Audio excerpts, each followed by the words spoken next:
All right, we'll start this morning, though, with the president as he prepares to mark the end of his first year in office. He's putting a bookend on year one by holding a formal White House press conference, his first in months. President Biden last spoke with reporters at a news conference in Scotland in November, but today will be only the president's second solo domestic presser. The last time he held one at the White House was March 25th, nearly 10 months ago. A lot has changed since then. COVID cases are surging nationwide. Inflation is at a 40-year high. And the president's agenda is in limbo, with his goal of enacting new voting rights legislation expected to fail this week. All this comes on the eve of his second year in office. Back on January 20th, 2021, at his inauguration, the president delivered a message of unity in the same place that rioters had stormed the Capitol just 2 weeks before. Today, on this January day, my whole soul is in this, bringing America together, uniting our people, uniting our nation.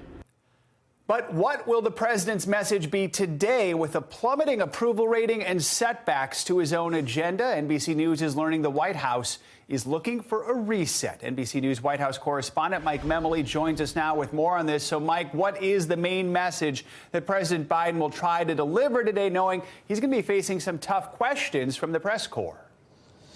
Yeah, Joe, this is an opportunity for the White House to have the president begin year two by putting his best foot forward. But because there are a lot of questions he's going to face, and you can expect that while he'll want to talk about the strong jobs numbers during his first year in office, there will be questions about inflation. While he'll want to talk about the successful passage of what he has called a historic infrastructure bill, there will be questions about why he hasn't gotten the rest of his agenda, Build Back Better, voting rights, over the finish line. He'll want to talk about repaired alliances overseas, but we're on the brink of war in Ukraine, and also facing some real tests with Iran and China. But here is how White House Press Secretary Jen Psaki yesterday tried to set the table for the president's remarks today. We need to build on that. The work is not done. The job is not done. And we are certainly not conveying it as. So our objective, and I think what you'll hear the president talk about tomorrow, is how to build on the foundation we laid in the first year.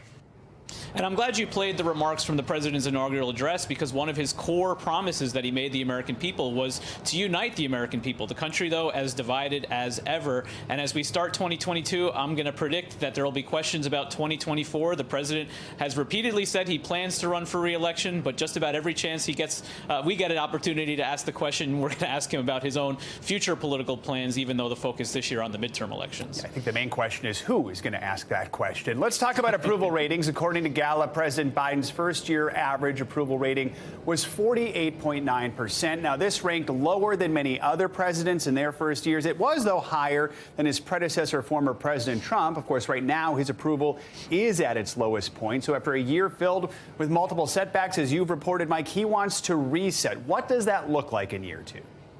Yeah, just about everyone in the administration that we've talked to agrees that the president has spent too much time in his first year in office bogged down in Washington and dealing with the sausage making. They want to see him do what they think he does best, talk directly to the American people, maybe get out of Washington to do that. But while there's a broad agreement on what that strategy should be, there's really a lot of still questions about what that execution looks like. And also, we have to say, this is sort of a typical talking point for an administration that is in tough political times, saying that they want to have the president speak more directly to the American people. It also is a campaign year. The president would naturally expect to be out on the campaign trail a lot, trying to boost Democratic candidates. The question, though, is if his approval ratings remain in dangerous territory for an incumbent president, for his party in a midterm year, will Democrats want him in their district? White House officials are telling me the president is being invited to come to talk to lawmakers in their districts to talk about the infrastructure plan, but we'll see what the invitation really looks like as we get closer to those elections. So, Mike, let's be clear. There have been many accomplishments in this first year, and there have been setbacks. So what do White House officials see as their biggest accomplishment and also their biggest failure of the first year? I think we saw sort of two in the same time yesterday, as we saw this voting rights debate on Capitol Hill, something that we know really is going to go down to defeat. The White House had their infrastructure czar at the White House podium talking to reporters about the infrastructure law. That's obviously what they would see as one of their biggest success stories of this year. Obviously, the big setback on foreign policy was the situation in Afghanistan, the tragic loss of life as the U.S. ended that 20-year war. I think a lot of administration officials would also acknowledge that that the promise that the president made to get COVID under control, that July event where the president declared independence from the virus, even though very clearly Omicron is still with us, something that they wish they could take back. Mike Memoli at the White House with a preview. Mike, thanks so much. Appreciate it. Now, the federal government's website for those free at-home COVID tests we've been promised is now live. The White House started taking orders on covidtests.gov Monday. That's the website you can head to. Coming online before its official launch today. Testing has been one of the administration's biggest challenges. You might have experienced this yourself, either waiting in a long line at a testing center or having a tough time getting your hands on an at-home rapid test.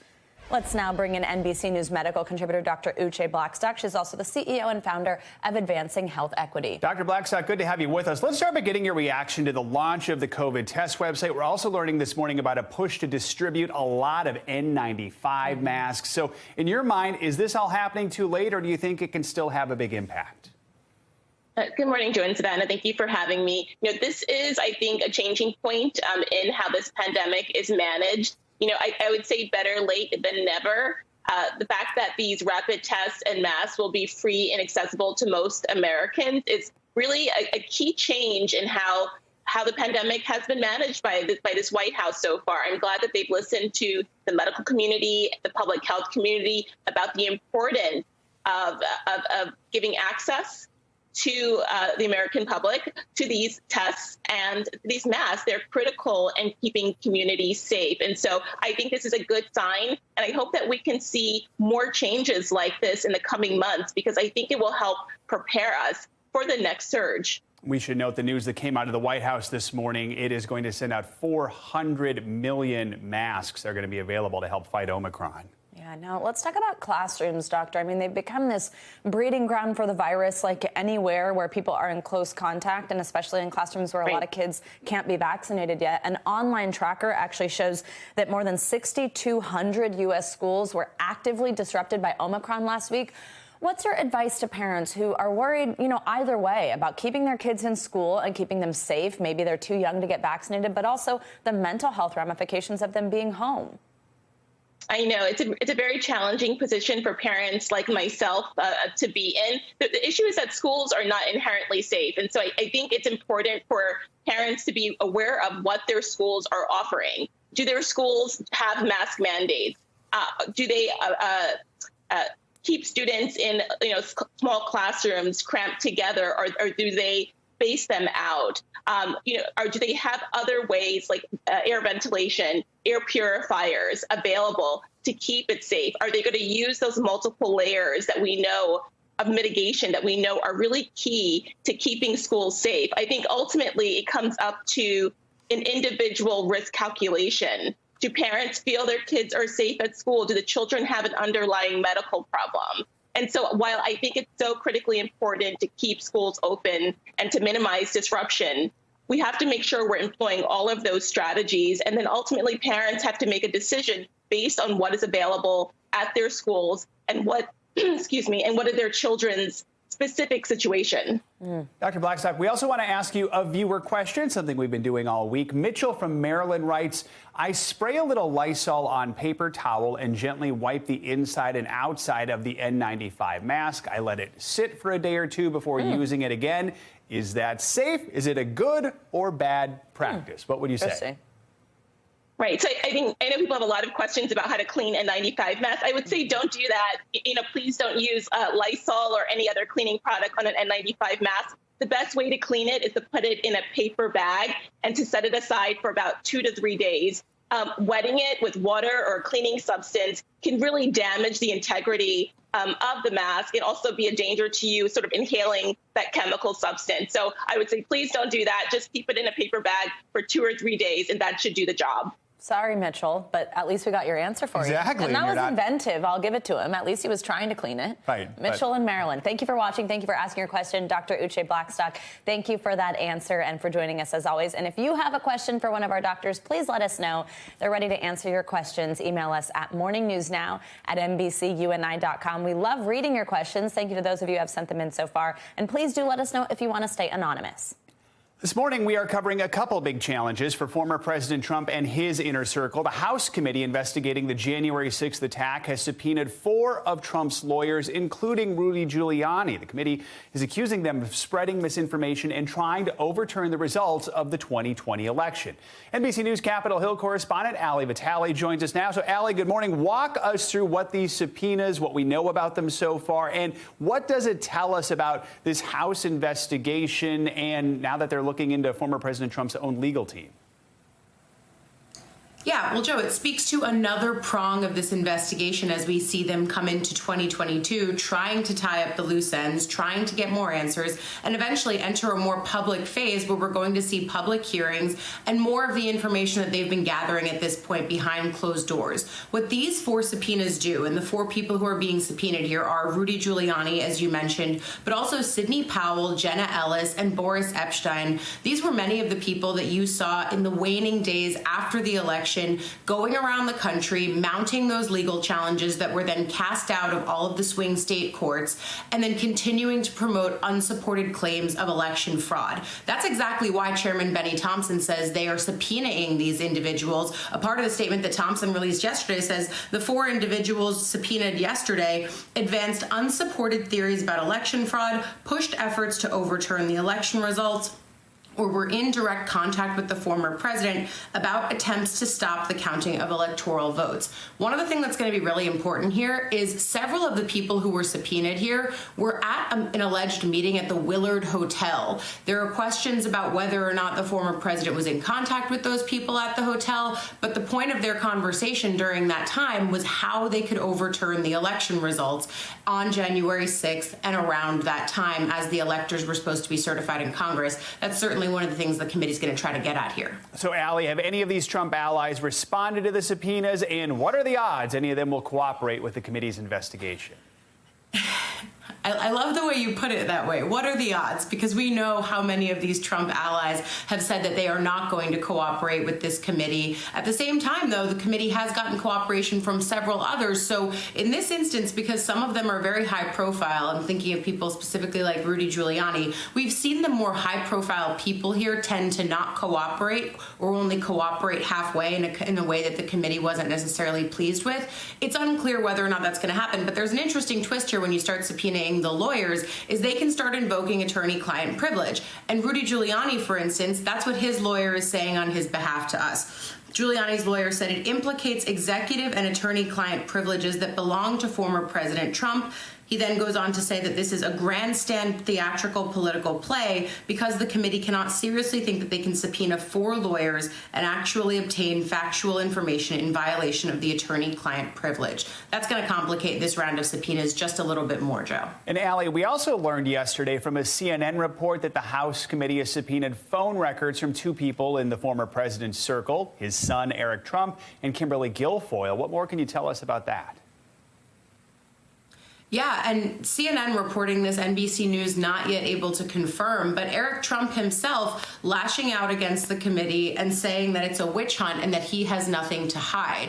What this would mark, though, is an escalation of what we're seeing the committee do in regards to the former president's children.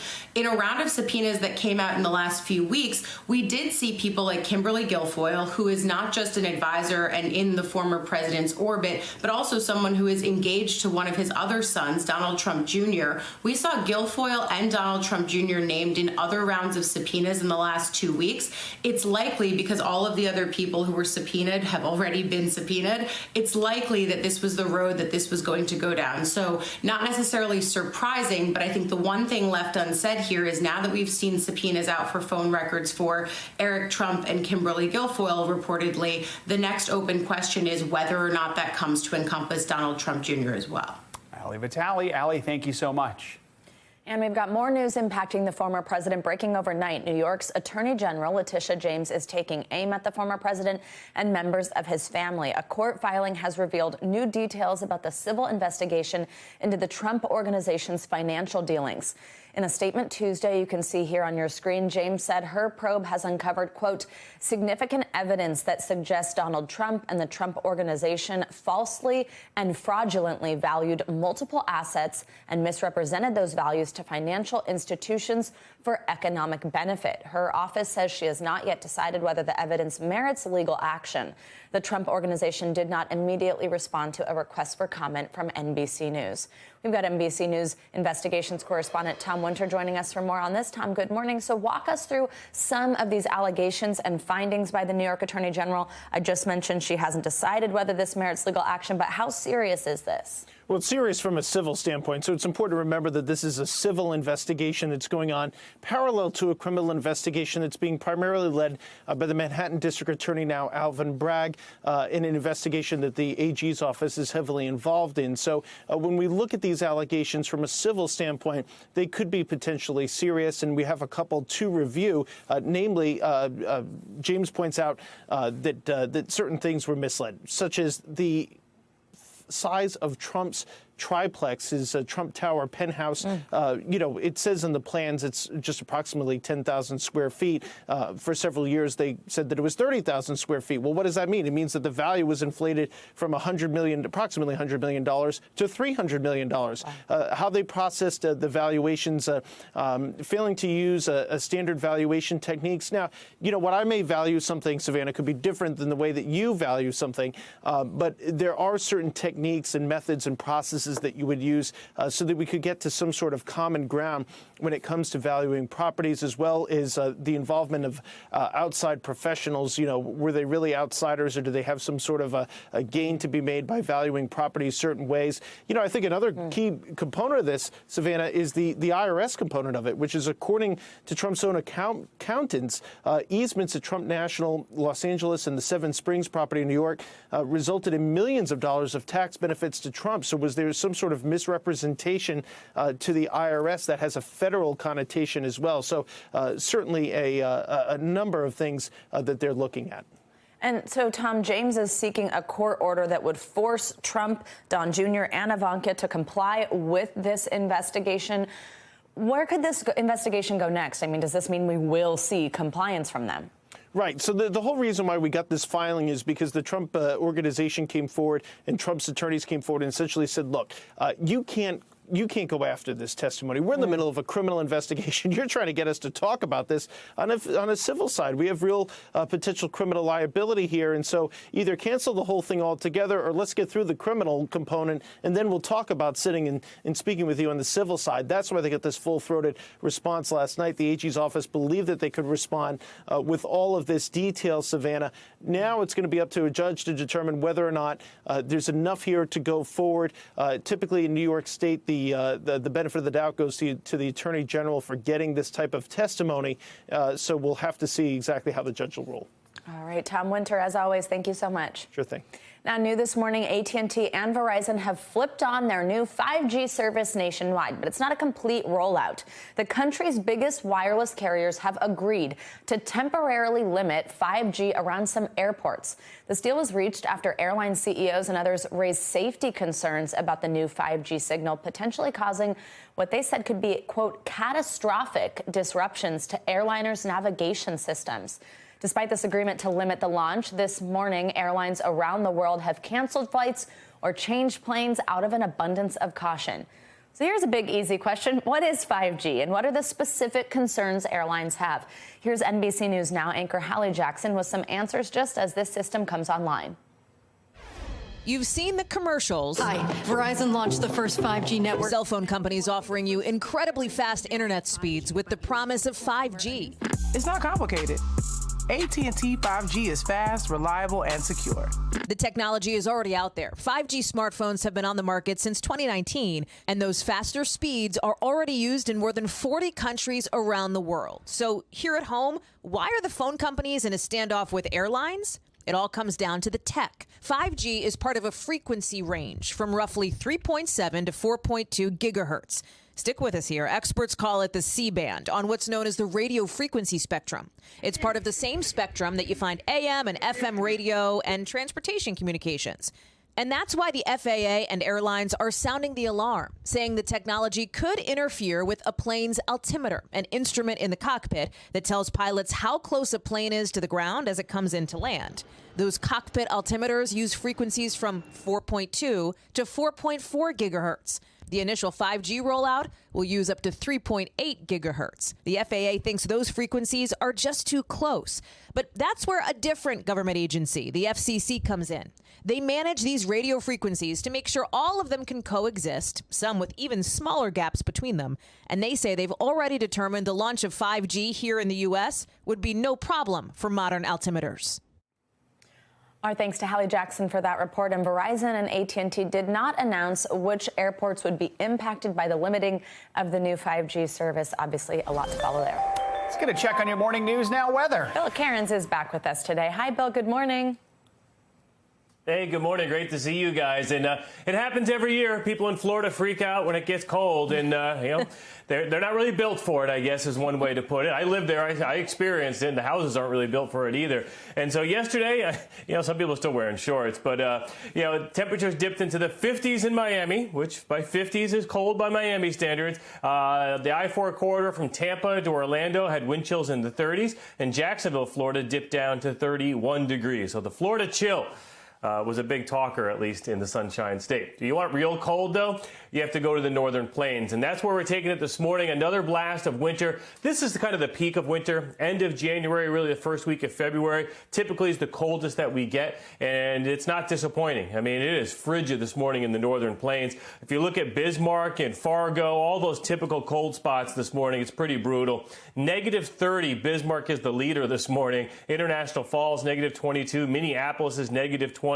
And that cold air is pouring down through Wisconsin, and it's headed for Chicago, Iowa, and even into areas like St. Louis and Kansas City this afternoon. Kansas City only 24 degrees with a wind chill of 9. That's going to be this afternoon's high temperature. So again, this is what you expect in the middle of winter, and we're getting it today. Now, what's going to also happen is with this Arctic front coming down, there's going to be some snow tomorrow morning, guys. It's not a huge ordeal, only 1 to 2 inches, but the timing of it from Kentucky, D.C., Philly, New York City, and Boston is tomorrow morning rush hour. So keep that in mind for your early morning drive.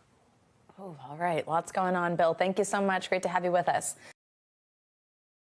Thanks for watching our YouTube channel. Follow today's top stories and breaking news by downloading the NBC News app.